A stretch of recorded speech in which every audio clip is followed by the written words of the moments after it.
Hi, everyone. Welcome to part 3 of our Rise of the Digital Salesforce series, Power to the Outbound SDR. We really appreciate you all joining us today, and I think we have a really lively discussion planned for all of you. So let's just get right to it.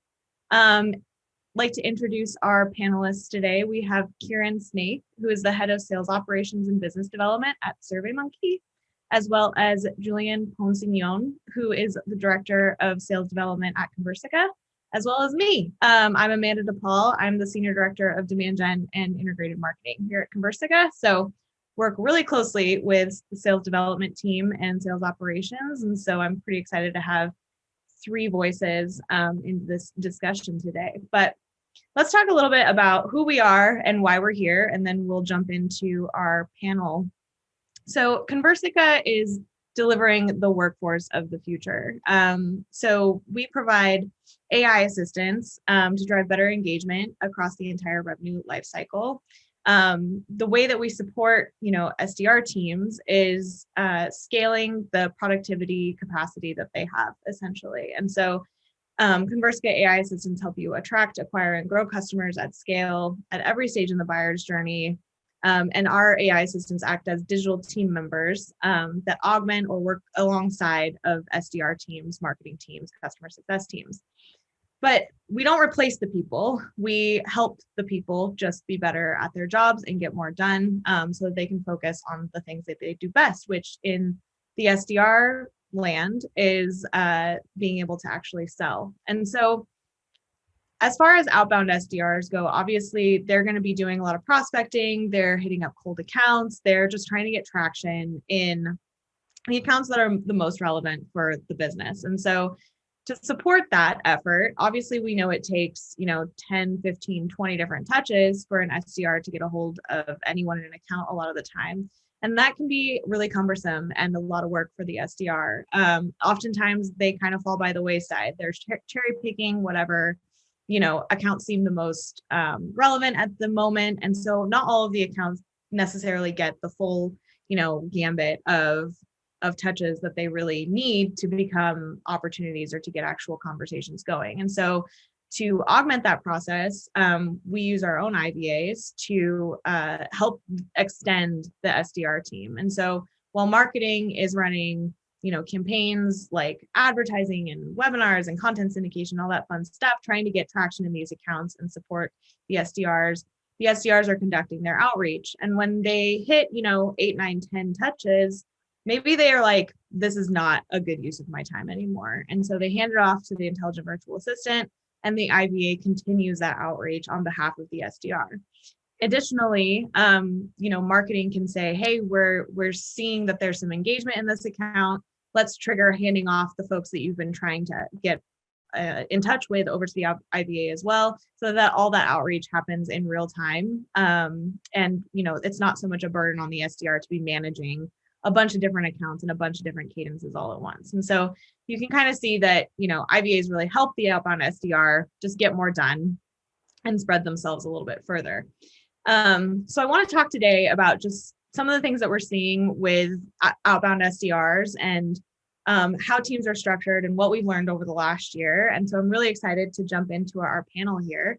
So let's just kind of kick things off and get a feel for, what have you guys both learned in the last year? What has been the biggest challenges for SDR teams that you've been experiencing ever since, obviously COVID hit us hard starting last March, and things are really different today. So what have you guys been experiencing?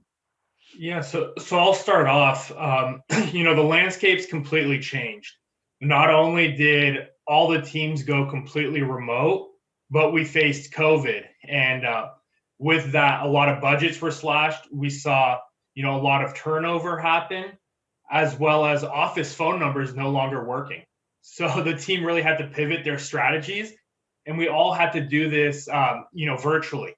And the biggest challenge, I think, was keeping the team motivated to continuously adapt, change strategies, find out what's working, and replicate. So I think the biggest one was, hey, how do I keep my team motivated, engaged, and how do I keep their KPIs up?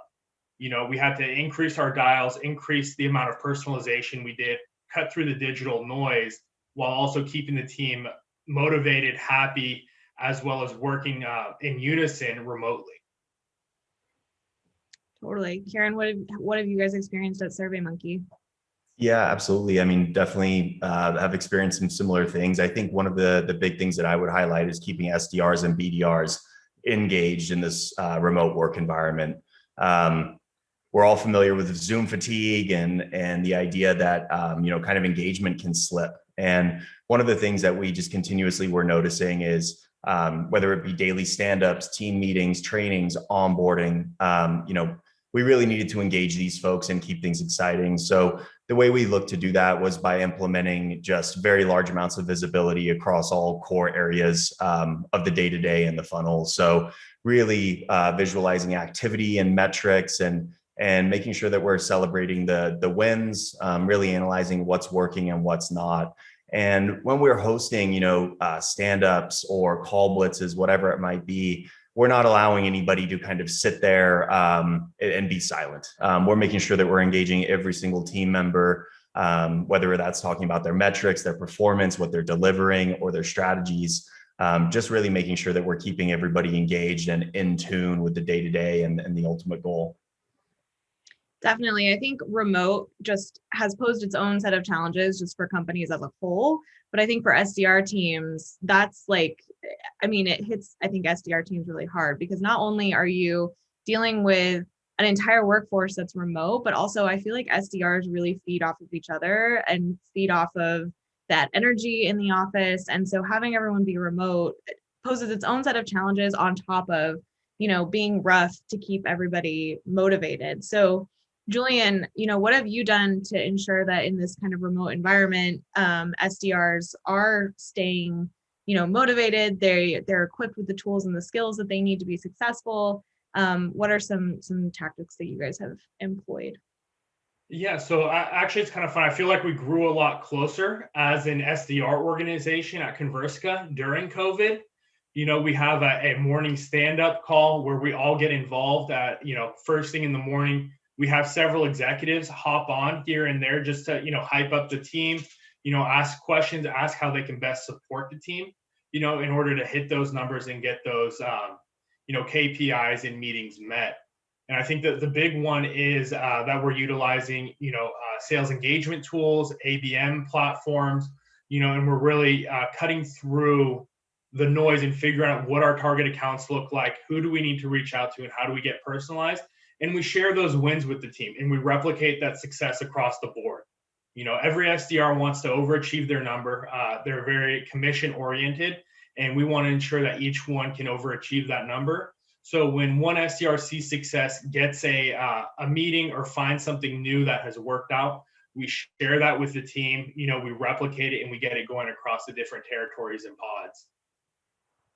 Nice. Hey, Kieran, what have you guys done? You mentioned visibility at one point. What are some of the tools and reports that you guys are using to provide better visibility for sales leadership and SDR leadership?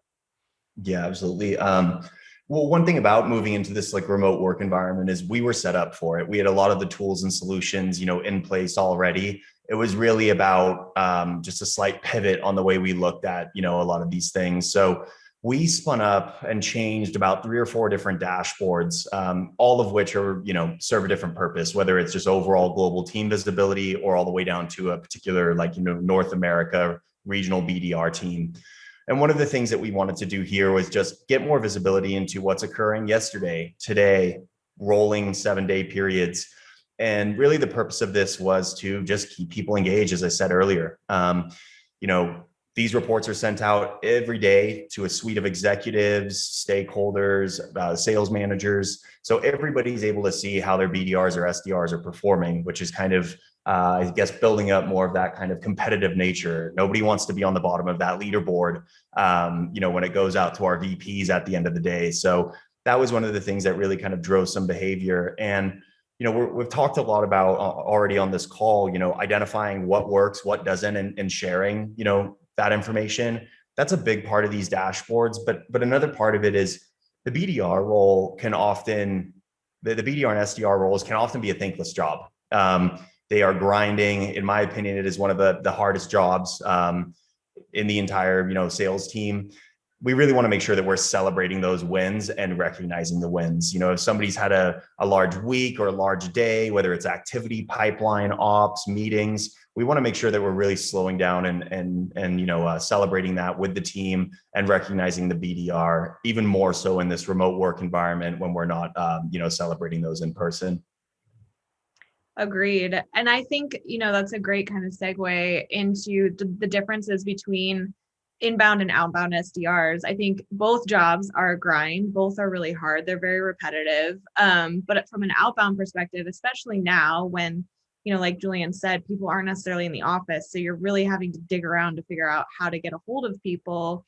That outbound SDR role is a total grind. And so, and I think more and more companies are focusing on outbound now, and they're splitting those two roles apart from each other. There's not as many like hybrid inbound and outbound SDR teams as there were, I think, even just a couple of years ago.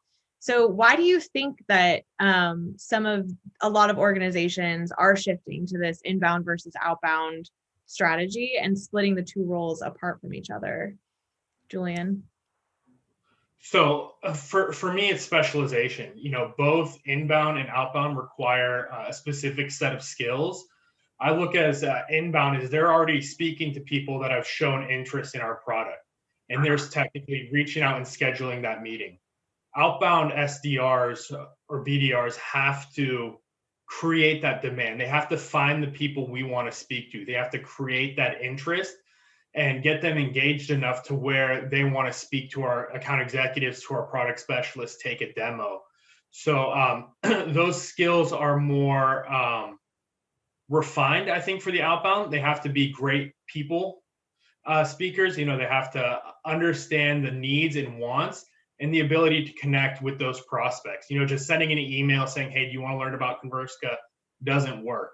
They have to understand, why we're reaching out to them, what problem we can solve, why this makes sense, and it requires a specialization. And that's why we have two separate teams here, where I have one team that's tracked on, KPIs, metrics, outreach, and then my outbound team, tracked on account penetration. So Kieran, tell us the difference is in your teams at SurveyMonkey. I know you guys have a couple of different teams of BDRs, SDRs, all the things. Yeah, absolutely. So the big differences between our two teams is we have SDRs that are focused on inbound and BDRs that are purely outbound. SDRs, they are really just working our inbound MQLs that are generated by DG and marketing. Our BDRs don't really have a focus at all on the MQLs right now. They're really going to be corely focused on that outbound prospecting, and your inbound group is going to be focused primarily on those MQLs. Do you feel like that hybrid model is still relevant, or are there stages that a company, like stages in a company's maturity, I guess, where hybrid stops to making as much sense and you really should be thinking about a separate inbound versus outbound SDR team? Yeah, absolutely. I think the second that your MQL flow is truly predictable and you understand what you're going to be bringing in from a lead perspective, monthly, quarterly, week over week, that's really where you should start to specialize. We're all familiar with the battle where, sales is not adequately working leads in a certain time frame or following certain processes. This is where you really want to make sure those SDRs are specialized and handling more of those transactional inbound customers. And then on the BDR side, you don't want to give them the distraction of continuing to work the MQLs. And they should really be focused on the larger deals. Kind of whale hunting is the way we like to look at it. SDRs are handling those inbound transactions, and BDRs are the ones going for those larger enterprise customers. Yeah, and I'd say even from a marketing perspective, just to kind of throw in a marketer's point of view on that, as soon as your company is really focusing and developing a real ABM strategy, I think that that's also when you should consider separating the teams. Because as a marketer, if you've got this super robust ABM strategy and you're spending a lot of money, those programs aren't cheap to run. But then you've got SDRs who are distracted because they're dealing with inbound and outbound and supporting their AEs The AEs have their own set of challenges to deal with because they're just trying to close deals. And so you really need dedicated support for your ABM programs to have that, follow-up piece really structured. And so I think that when marketing really carves out budget to do ABM specifically as its own strategy, I think you really also should think about carving out even just a couple of only outbound SDRs to support those campaigns, which we do at Conversica. We recently made a shift. So Julian, can you talk a little bit about how we've recently kind of shifted from this sort of hybrid over to this inbound versus outbound and what that's been like for your SDR team? Yeah, 100%. So we've definitely shifted where we do have a specific inbound and outbound teams, and we're utilizing a new ABM platform.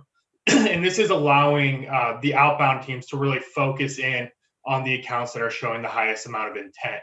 So they're very focused in terms of their top accounts each week and each month that they're going after.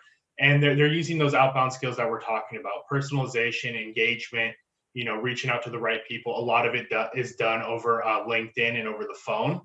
And then our inbound reps are really focused on following up on those MQLs, because we have a set of processes. We're lucky enough at Conversica where we can utilize as many IVAs as we want in conversations. So our inbound leads get a lot of love from our intelligent virtual assistants.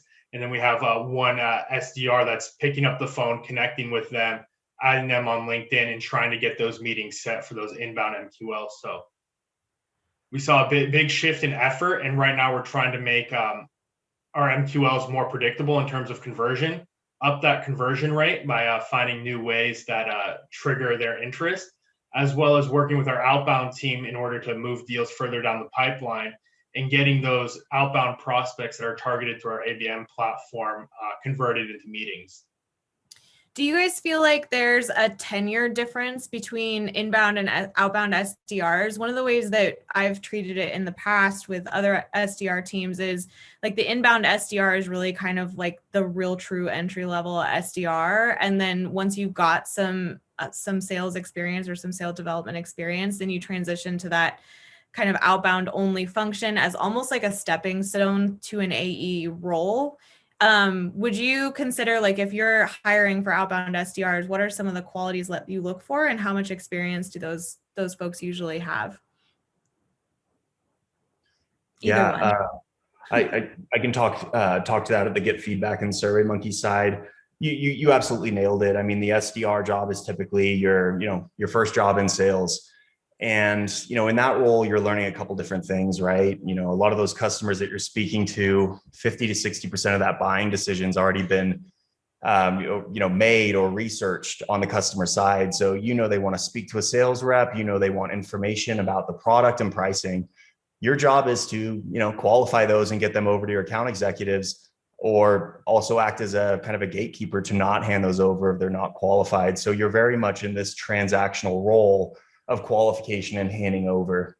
We typically look for a rep to be in that seat and that role for about a year before they move over to BD. And BD it's a different beast. The goals are very different. I think our SDRs have goals of like 30 ops a month that are handed over, when our outbound reps sit in between 4 and 8, depending on their market segment. So it is a lot more solution selling. BDRs really need to understand business problems before they even make those phone calls outbound. So, the skill sets that we look for is, when you're getting information or able to find information on an account or a prospect, are you able to connect those dots, understand what the business problems are, and kind of build that business case, as opposed to inbound where you're just kind of, more transactionally handing things over.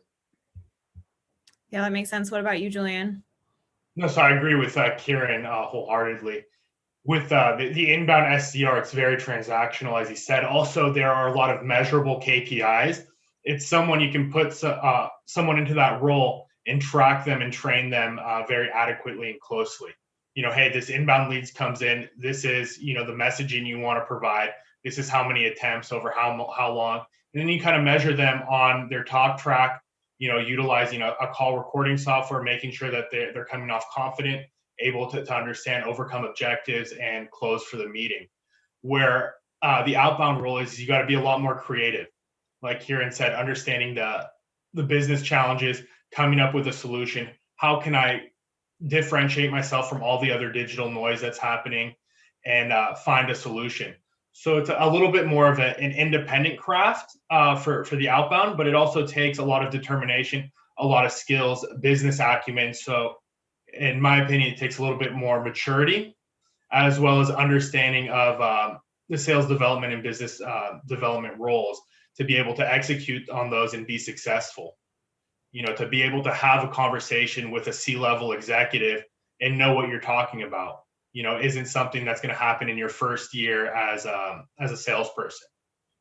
Yeah, definitely. That's a great point. I mean, you are having a lot higher level conversations a lot of the time, and you're taking conversations, I think, a lot further before you hand them off to an AE as an outbound SDR, because you're starting from ground zero, really. Like, it's a lot of cold conversations, and you can't just hand a lukewarm conversation off to an AE when it's outbound. I think it needs to be a lot more qualified before an AE gets a hold of it, versus when it's an inbound lead. A lot of times they've expressed some semblance of interest in the first place, and so there's not as much qualification, I think, that has to happen prior to a meeting being set with an AE. As far as productivity goes, you guys both kind of touched on KPIs. Are your productivity metrics, like your daily productivity metrics, different for inbound versus outbound SDRs? And if so, how so? I'll dive in. On the outbound side, it is very different. Some of the different metrics that we look at that don't even really exist on the SDR side is we try to take an account-based approach. So we really look at, like, one of the most important metrics is how many accounts are you launching, meaning they hit step one of a workflow, a sequence, or a cadence. How many accounts are actually hitting that first step? But then we also look at the number of prospects that are hitting that first step. So we want to actually see the account, we call it being built out here, which is, have you launched at least 5 contacts within this account and then actually entered the pursuit. So that's first and foremost a big differentiator from the outbound to the inbound side. On outbound, we are a lot more activity heavy. We want to measure the daily calls, the daily emails, the personalized emails, LinkedIn touches, whether that be in-mail, follows, views. We're looking at all of that from the outbound perspective, because we know what the BDRs have to do to get to their number. And if you slip up on some of those metrics, it's going to impact your ability to get there, and then ultimately the team's ability to get there. On the SDR side, it really, it's a lot more predictable, meaning that we know if we have the MQL flow and they're hitting those sequences, that's really all we're looking at here is how many MQLs have you had? Are you working them adequately? And have they been put into a sequence? And then the rest is really a predictable machine from there. When on BD, we know we have to pound on a lot more of these activities to be able to actually get to our number. And the big thing, I think the reason why this is kind of caused is we know on the BD side, like, I think industry standard is like 5%. If we reach out to 100 accounts, we're going to get meetings with 5 of them, maybe 10 if you're running like a really, really great operation or it's a really strong strategy. When on the inbound side, really what you're looking at here is what's our MQL to operate, which is typically going to be sitting at around 30 to 40%, right? So it's a very different beast in the way you have to look at their activity and measure their day to day. Definitely. Julian, what are some differences for your team? So the KPIs for my inbound team, I really look at the consistency. So making sure that they're going through the right sequence and cadence, and that the steps aren't being skipped, that they're being followed through. On my outbound BDR side, it's really about account penetration. I look at the number of activities per account. If they're in tier 1, which is decision making or purchasing stage, I want to make sure to see a high level of activity spread out through several prospects on the account, making sure that those accounts are built out. So each SDR and BDR is held accountable to a minimum threshold of activity, just to keep them accountable. But each one has a different variable in terms of what they're reaching out to, what mediums, where I want them to spend more time. And that's simply based on past conversion rates, knowing what each segment has to do in terms of hitting their number. So we broke that down the last 2 quarters in terms of each territory and understand, hey, how many activities does it take you to get one opportunity? And how many accounts are you reaching out to? And we broke that through and found individual KPIs per territory. California is very tech heavy in comparison to the Southeast. So the Southeast is going to take a little bit more work than my BDRs that are handling the California states. Yeah, I think that's a great point. And even from a marketing perspective, the way that the leads and accounts behave in different territories are often completely different. So what might take, in the Southeast, what might take one person at an account to turn into, or sorry, in the Southeast, what might take like 10 people in an account to turn into an op. In California, maybe it's only going to take like one. So the amount of activity and the amount of, I guess, attention you have to pay to each of the territories is going to vary as well. And so I guess customizing the KPIs by territory, I think is also a great way to A, keep the SDRs accountable, and B, make sure that they're all having kind of like similar output, regardless of, their territory being maybe tougher than another territory. Because if they put 5 touches on a lead in Florida, it might take 1 touch in California. So you have to kind of be aware of that as well. So imagine it's, a year from now, and God willing, we're over this COVID hump. I'm really like fingers crossed, hoping. What are some things that in the last year or so that you guys have learned about your teams or about your processes that you're like, man, if we hadn't experienced this, we wouldn't have ever learned that. And it actually was a great learning that we're going to carry forward even after things kind of go back to some semblance of normal. Julian, you can start. Yeah, so the big one during COVID is we started asking for a lot more support. Is we knew that it wasn't going to be easy to attain our numbers. So during our weekly, meetings with the executive staff, is we started asking for support, for help. And a big thing that helped is that each executive shared each one of their LinkedIn connections with us and gave us, free will to go after and reference them to go after their connections.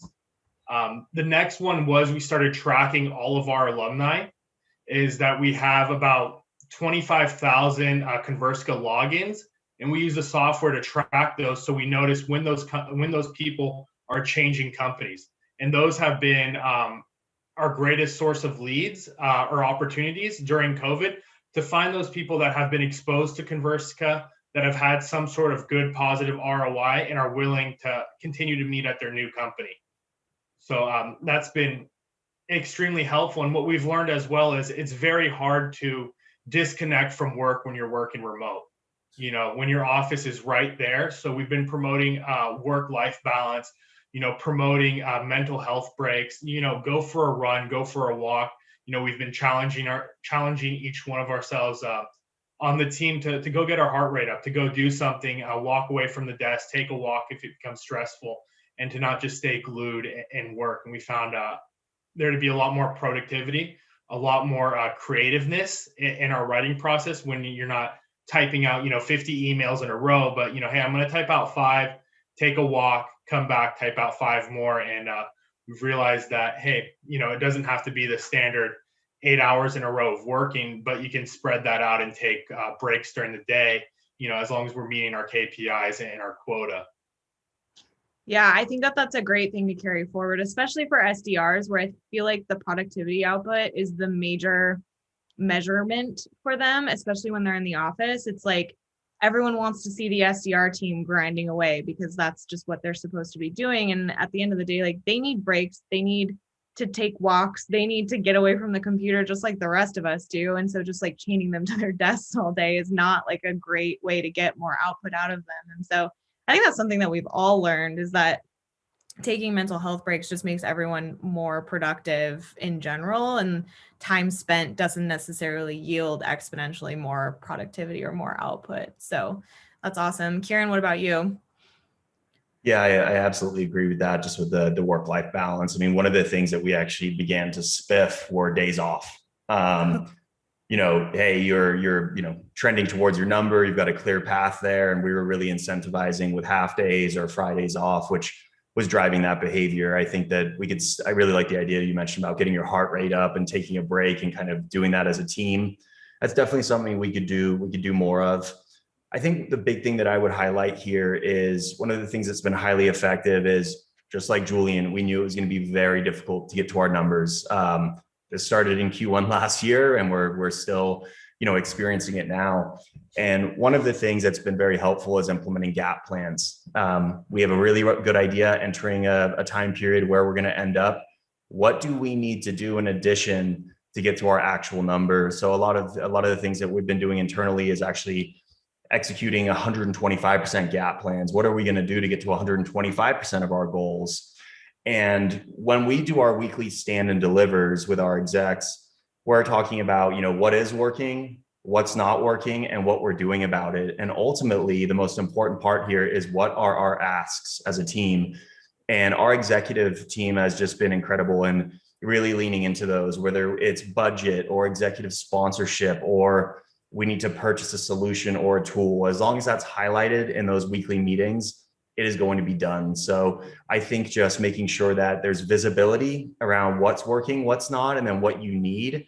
And then making sure that when you're presenting that, the executives understand what the impact is of your ask. I'm finding more times than not, we're actually able to get what we're asking for because they're understanding it is so difficult to, attain and generate meetings right now in this climate.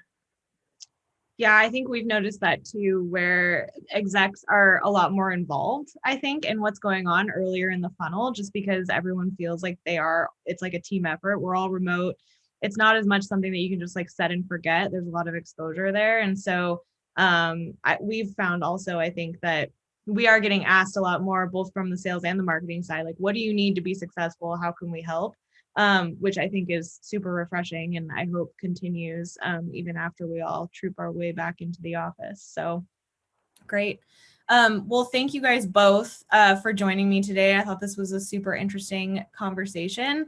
If anyone has any questions, feel free to reach out to us on LinkedIn, Twitter, Facebook, or you can hit us up through our website, and we'll be happy to direct your question to the appropriate party. And definitely join us for an upcoming webinar. We're going to be talking about AI at every stage in the buyer's journey on March 23rd at 11 a.m. Pacific time. So we hope you'll join us for that upcoming event as well. But anyway, thanks so much for joining. Thank you to Kieran and Julian for joining me, and hope everyone has a great rest of your day. Of course. Thank you.